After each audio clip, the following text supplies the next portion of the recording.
While I was holding my granddaughter in my arms, she threw up on me. I just smiled. My wife came in and smiled. Even a child can feel a bad guy like you. My daughter couldn't stop laughing. He learns quickly. My son-in-law took a picture and said, "Our family clown." I kept quiet and continued to rock my granddaughter to sleep. This morning my phone rang 26 times. My wife begged me to cancel what I had done. My name is Thomas, I'm 58 years old, and I'm not here to paint myself as some kind of saint.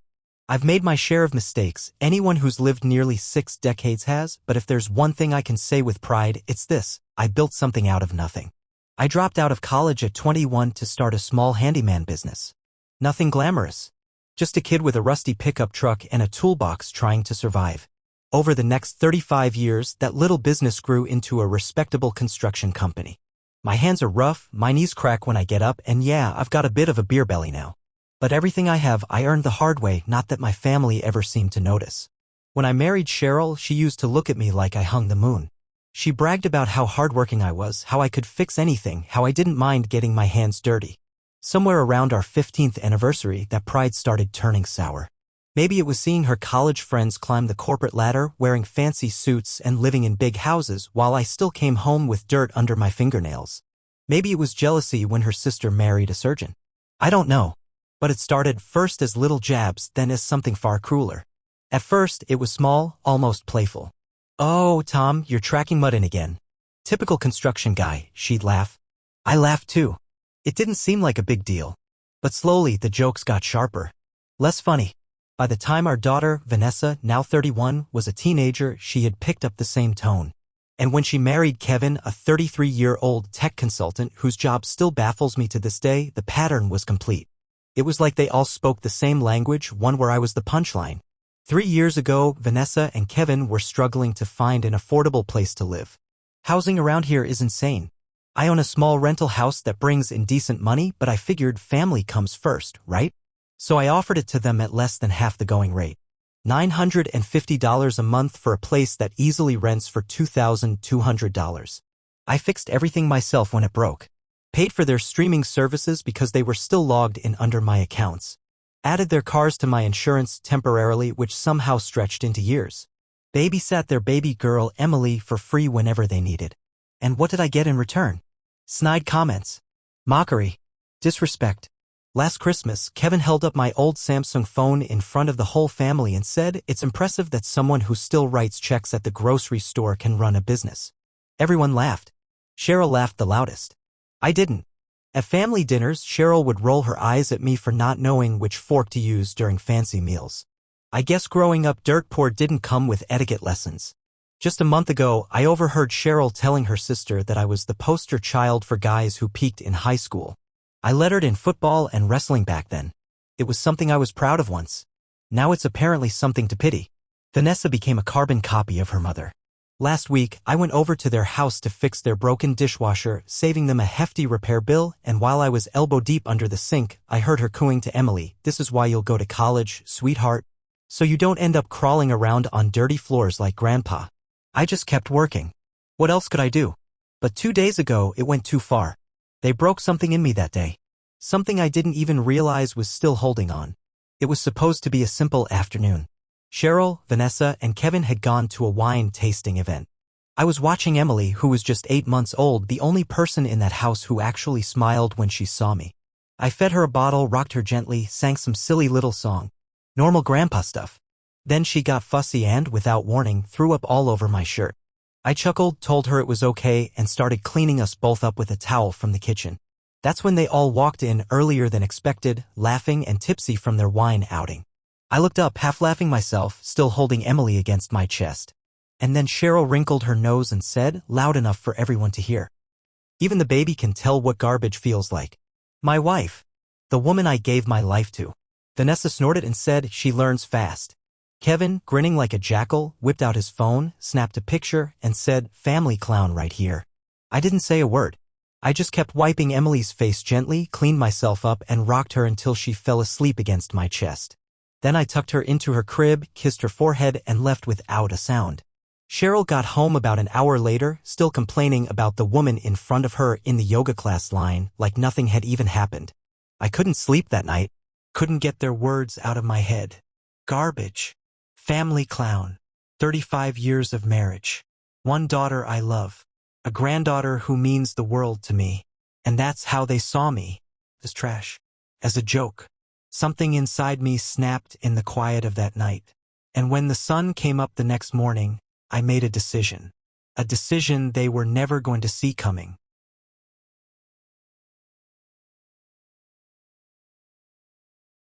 The next morning, while Cheryl was at her usual Saturday yoga class, I sat at the kitchen table with a cup of black coffee, staring out the window. I wasn't angry. I wasn't sad. I just felt finished. For the first time in years, I wasn't thinking about how to fix things. I was thinking about how to free myself. I made some calls. Quietly. Deliberately. The first was to an attorney, an old friend of a former client, someone I knew specialized in asset protection. We scheduled a consultation for that afternoon. I wanted to know exactly what I needed to do to shield myself and my future from the people who clearly didn't value me beyond my wallet. The second call was to a property management company. I explained the situation with Vanessa and Kevin living in my rental property. I instructed them to prepare a formal notice. Effective immediately, the rent would be raised to the full market rate, $2,200 a month. No discounts. No more family favors. The paperwork would be delivered within 48 hours. Third, I called my bank. I started the process of separating all joint accounts, moving my savings and investments into newly secured individual accounts. Money that once trickled out endlessly to cover their bills, their subscriptions, their mistakes, it would trickle no more. Fourth, I contacted my insurance company. Kevin and Vanessa's cars were removed from my policy. Effective immediately, they were on their own. Lastly, I had a long conversation with my accountant about restructuring my construction business to better protect my retirement funds. I was supposed to retire in 3 years. Now, I decided retirement from being their personal ATM would start today. By noon, the groundwork was set. And for the first time in a long time, I felt calm. Centered. I grabbed a cold beer from the fridge, headed out to the garage, and sat there listening to the slow hum of the ceiling fan, waiting for the inevitable explosion. It didn't take long. At 6:43 a.m. the next morning, my phone started buzzing like a hive of angry bees. First Cheryl, then Vanessa, then Kevin, then Cheryl again. 13 calls in total within an hour. I didn't answer a single one. I just sat there sipping my coffee, watching the sunrise through the kitchen window, feeling lighter than I had in decades. They left voicemails too. Cheryl's first was confusion. What's going on, Tom? Then irritation, you're being ridiculous. Then panic, please, we need to talk. Vanessa's voicemails were angrier. You can't just raise the rent like that. We have a lease. They didn't, it had been month to month for over a year. We have a baby, Dad. You're going to put your own granddaughter out on the street. Kevin, of course, left the most pitiful messages. Begging, bargaining, finally blaming me for ruining their lives.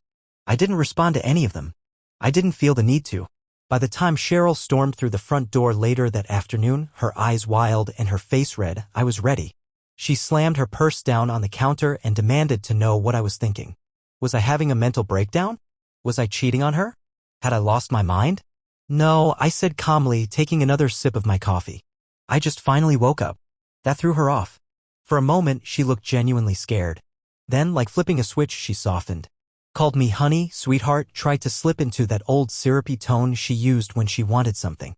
I didn't bite. Instead, I slid a printout across the table, a copy of her secret credit card statements. The ones she thought were hidden, sent to her sister's house to avoid my eyes. 3 cards. Over $42,000 in debt. Designer handbags, jewelry, spa weekends, all while lecturing me about budgeting when I bought myself a new pair of work boots. Her face went pale. She opened her mouth to speak, but nothing came out. Good. Let her sit with that. Around 3 p.m., Vanessa's texts started pouring in. The property manager had scheduled the delivery of the rent adjustment notice. She was furious, confused, demanding explanations. I responded with a single word. No. 10 minutes later, Kevin tried calling again. This time, I blocked his number. At dinner, Cheryl sat across from me, picking at her food in stunned silence. She kept sneaking glances at me like she didn't recognize the man sitting there. Maybe she didn't. Maybe for the first time in decades, she was seeing the real Thomas, not the ATM, not the handyman, not the family joke. Just a man who had finally decided enough was enough. That night, I slept better than I had in years. No regrets. No second-guessing. Just peace. And somehow I knew this was only the beginning.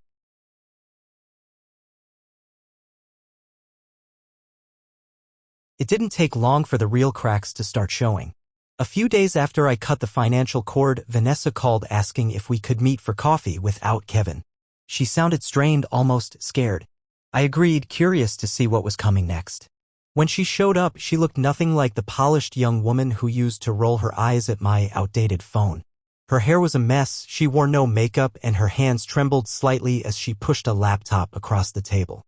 "I found something," she said, voice barely above a whisper. I opened the screen, and there it was. Kevin's little secret wasn't so little after all. The $65,000 I had suspected he gambled away? Try $112,000. Maxed out credit cards. Loans taken against their car. Even worse, he had emptied Vanessa's college fund. The one her grandparents had set up for her years ago. But that wasn't even the worst of it. Scrolling through the emails Vanessa had found, I discovered Kevin had been having an affair with a woman named Dolores for the past 18 months. Explicit messages. Hotel receipts. Photos that made my stomach turn. And all of it had been sent while he used my Wi-Fi, sitting in my house while I was fixing their dishwasher or watching their child for free. Vanessa wasn't crying. She looked hollow, like someone whose world had just been set on fire. She asked if she and Emily could stay with me temporarily. I agreed, but on strict terms. This wasn't going to be another situation where Dad fixed everything and got spat on later. She would pay reduced rent. She would contribute to household expenses. And she would start building her own life, brick by brick. What I didn't tell her was that I had already set several other things in motion. After meeting with my attorney, I had made a few strategic calls. I contacted Kevin's parents and told them everything, with proof. I sent copies of his gambling debts and affair emails to his employer. I even informed the organizer of his Thursday night poker group. The reaction was swift. Kevin's parents were horrified and cut him off financially. His boss, concerned about judgment issues, suspended him indefinitely. The poker group banned him. By the time Vanessa moved into my guest room with Emily, Kevin was spiraling. He showed up at my construction office one afternoon, drunk and desperate, causing a scene in front of my employees. He swung wildly between begging me for forgiveness and threatening to make sure I never saw Emily again. I didn't raise my voice. I didn't touch him. I simply pulled out my phone and recorded the entire meltdown. When he realized what I was doing, he stormed off. That night, Cheryl packed a small suitcase and left to stay with her sister. I hadn't asked her to. She just couldn't stand the silence. The absence of power. Before she walked out the door, she tried one last tactic: crocodile tears, desperate apologies, reminders of 35 years together. I just looked her in the eye and asked, "Did you remember those 35 years when you laughed at me in front of our granddaughter?" She didn't answer. Good. 2 weeks passed. Formal notices went out from the property management company. Vanessa and Kevin officially fell into rent delinquency. Their credit scores began tanking almost immediately. Kevin, now jobless, couldn't even get approved for a cheap student apartment in the worst part of town. Cheryl discovered very quickly that living on her actual income without access to my accounts was a brutal reality check. Her luxury SUV was repossessed. Her weekly salon visits were canceled. She had to find a roommate just to afford a small, cramped apartment. Meanwhile, I sat in my backyard most evenings, drinking a cold beer, watching the sunset, and feeling absolutely no guilt. For the first time since I was a young man, I didn't feel like a failure. I didn't feel like family garbage. I felt like myself. And even though the wreckage around me was ugly, I knew one thing for certain. This wasn't punishment. This was accountability.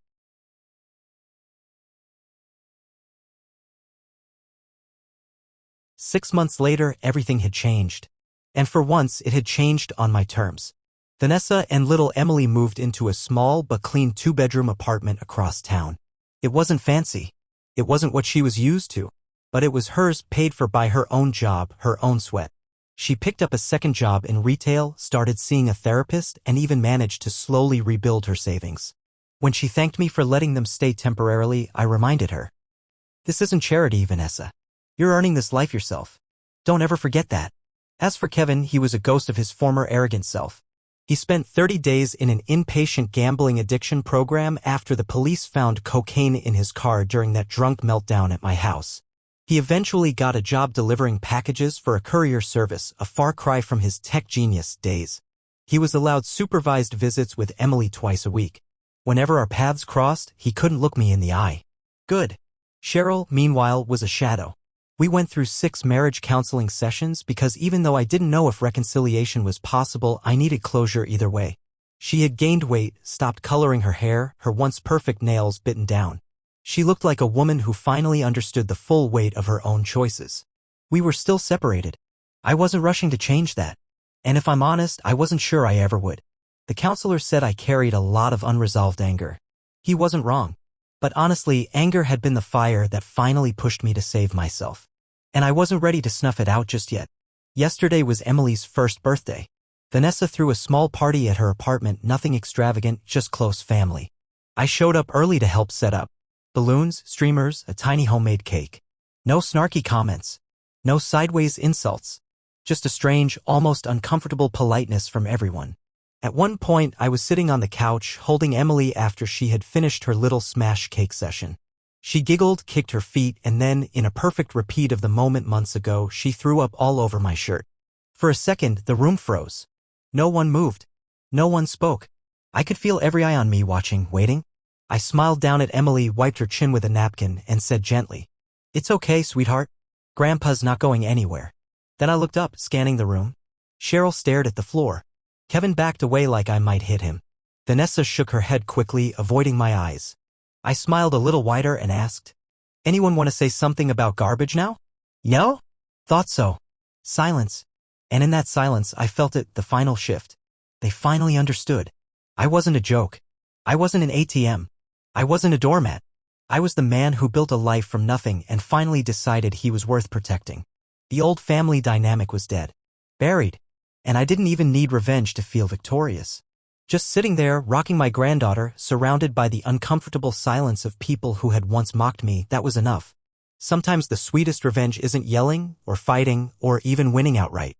Sometimes it's just standing tall, living free, and letting them drown in the mess they created for themselves. I sipped my coffee, kissed Emily's head, and smiled. I had a full life ahead of me. A retirement fund they couldn't touch. And something even more valuable. Self-respect.